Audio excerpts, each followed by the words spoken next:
night, everyone. A nice note to end on, to consider the failures we tend to make and things we overcorrect for, right? This next panel is going to send us on a trip, at least metaphorically speaking. We're going to be discussing travel and tourism and hospitality in the 21st century in a way that is hopefully more inclusive. So I'd like to invite Mastercard Chief Sustainability Officer and Executive Vice President Ellen Jackowski and CEO of Raffles and Fairmont Hotels, Omer Acar, to the stage.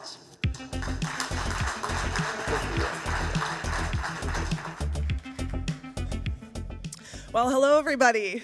I'm Ellen Jackowski, the Chief Sustainability Officer at Mastercard, and I'm so thrilled to have today with us Omer Acar, who is the CEO of two of the most luxurious properties in the world, two biggest brands, Raffles and the Fairmont. So welcome. Thank you. But your history, if you're into luxury hotels, this is your person. You have been at the Ritz Paris, the Four Seasons, Harrods, Savoy London, Carlton Cannes, the list goes on and on. So where I'd like to start this discussion is, when you think about luxury, if you put rewind the clock a couple years, 5 years ago maybe, when you think about luxury, did you think about sustainability? I don't think you did, right? Luxury and sustainability were kind of opposing forces a couple years ago, but something has changed. What's changed? Because now these worlds are merging, I think, of course, for the better, but what was the trigger? Well, firstly, good afternoon, everyone, and nice to be here.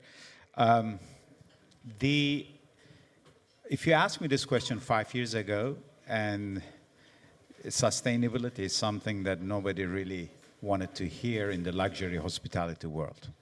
Because the idea was always we have to say yes to everything. So the focus was pleasing the guest and pleasing the demand, and sometimes the efficiencies make sure that you're not using the most sustainable solution. So a good example, I go to the hotel sometimes, and one of my favorite breakfasts is avocado toast.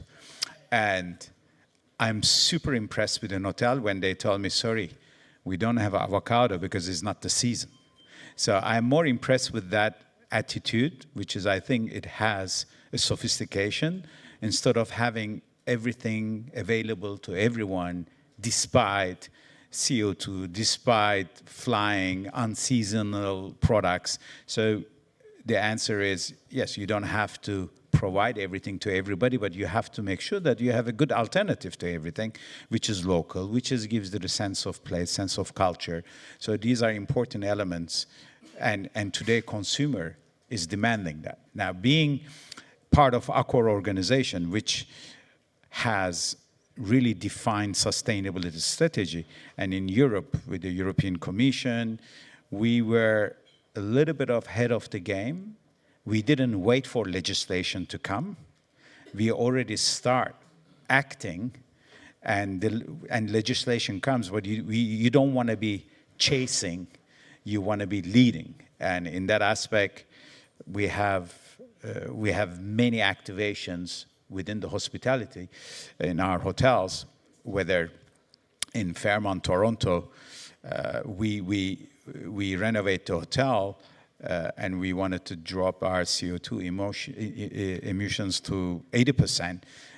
That comes with a result of removing 1,566 cars annually from the traffic. That's equivalent of what it does. So, and in Raffles and Fairmont in Makati in Manila, we eliminated buying water.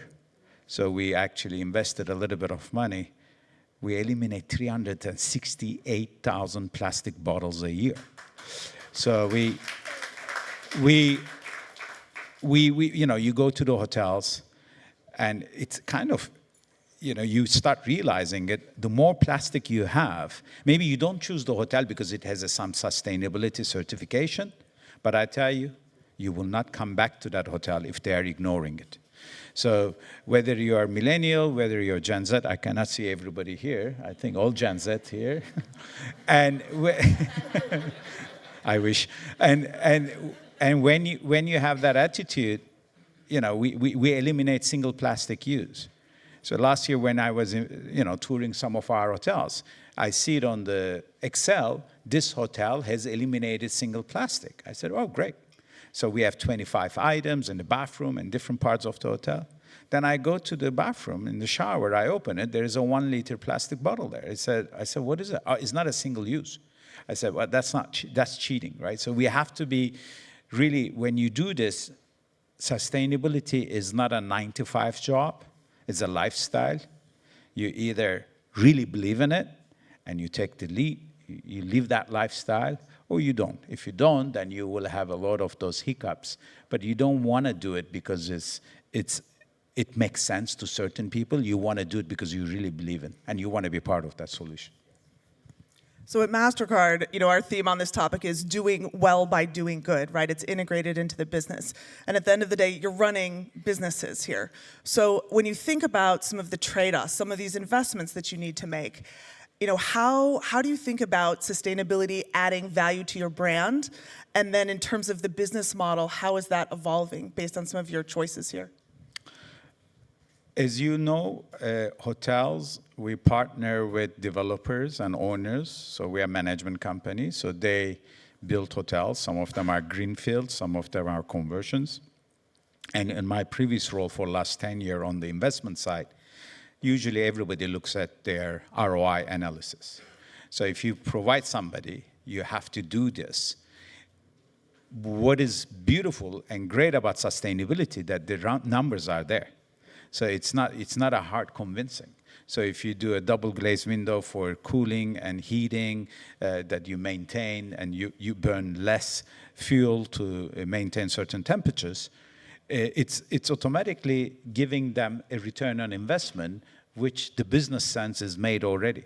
So we did a little bit study within the ownership structures.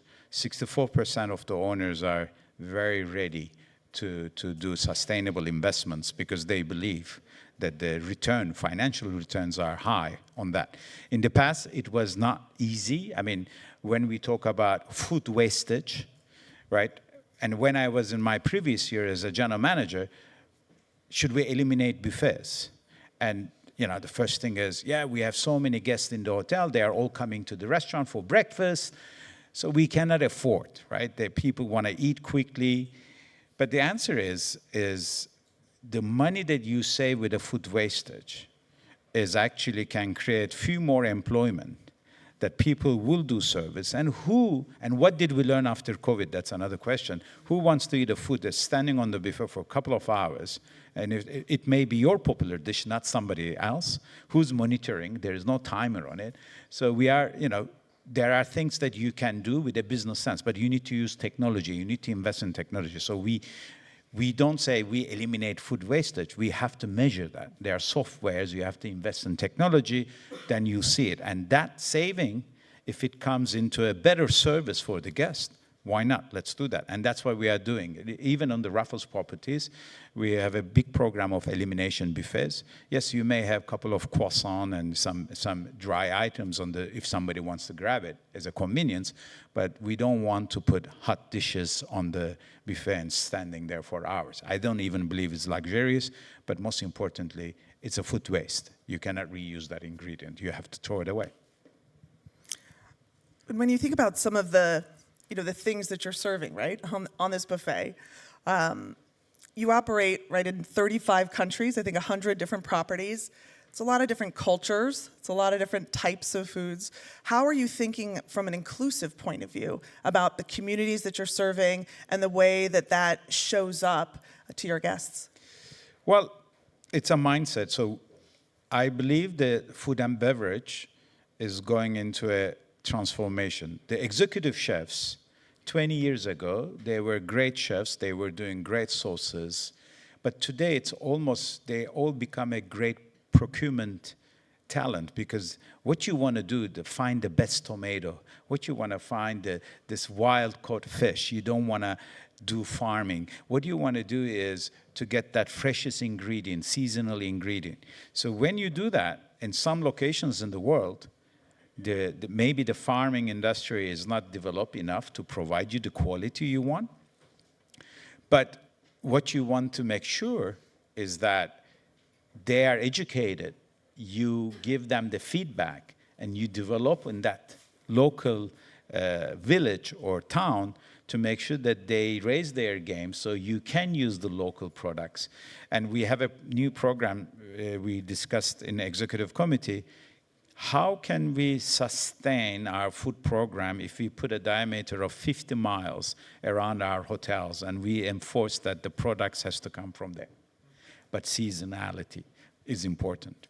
And they are studying right now. So that means, again, it's my avocado question. Do you have to have it 12 months a year? Do you have to eat cherries on February? No, you don't. But there are other beautiful things, and it's better for your health anyway to follow that seasonality. But in our food culture, I call it, in the new world, complex ingredients, great ingredients, which is hard to get. I mean, for me, even when you go to the food shopping, you read the labels and there is 100 lists of items that you're not needing in your body. So I think we as a professionals, we have to be very aware that we don't want to give those to our guests. So the chefs are becoming, procuring that complex ingredients, but presented on simplicity, because great ingredients, when you have a great tomato, it's great tomato. Who doesn't like tomato, right? But when you don't have it right, it's just not acceptable anymore. So instead of, in the past, maybe simplicity was presented in complexity. So you get a simple 10, 12 ingredients, make it sauce and everything else, and present it. Today, it's the other way around. It's complex, great ingredients presented in simplicity, 3, 4 of them, and people are enjoying for what they are. I always say, a great coffee, great orange juice, these are basics that we all share in the morning. And if you make it fantastic orange juice, and it doesn't have to be 12 months because the oranges are not in the season every month, that's okay, but use something else and give the experience to everybody to enjoy something. So in the aspect of locality and focusing on local farming, it's very important, because we open big hotels, we bring the footprint there, and we just want to make sure that the local culture, local communities, they also enjoy that. They are part of the solution instead of one solution fits all. That's finished. What you do in New York and London doesn't mean you can do it in Jakarta. Yeah. And so this tension, right, that we started with, of luxury kind of fighting sustainability, right? The transition is happening. It's happening quite fast, considering where we started from just a couple years ago. So what's next? Where are you innovating in this space? Leave us with some hope of what to find next at your hotels. Well, water consumption. I just said no to an hotel in Mykonos. Mykonos is quite dry. And I said, sometimes your P&L, your growth is based on how many hotels you open, but you got to have certain integrity, and there are times that you got to say no. And we are proud to say that. We said no to that project. And I think all of you may choose an hotel today, again, for your vacation, but when you see that the hotel totally is ignoring sustainability efforts, you may not go back to that hotel. So it's not anymore sustainable to stay in the business by ignoring sustainability efforts. You will fail, we will fail. But again, we don't do that as a business aspect. We have lots of passion. I go to, in the executive committee C-level, we have to attend courses. We have to fill them up. And we have quizzes and things. It's like a school in Accor. And we are proud because we are learning. It's not a one-time, it's an ongoing thing that every month we get emails and we attend those courses and we learn. And that's why I can come and share some of that with you. Well, thank you. Thank you for this dialogue. Thanks for all you're doing to transition so fast. Thanks so much. Thank you.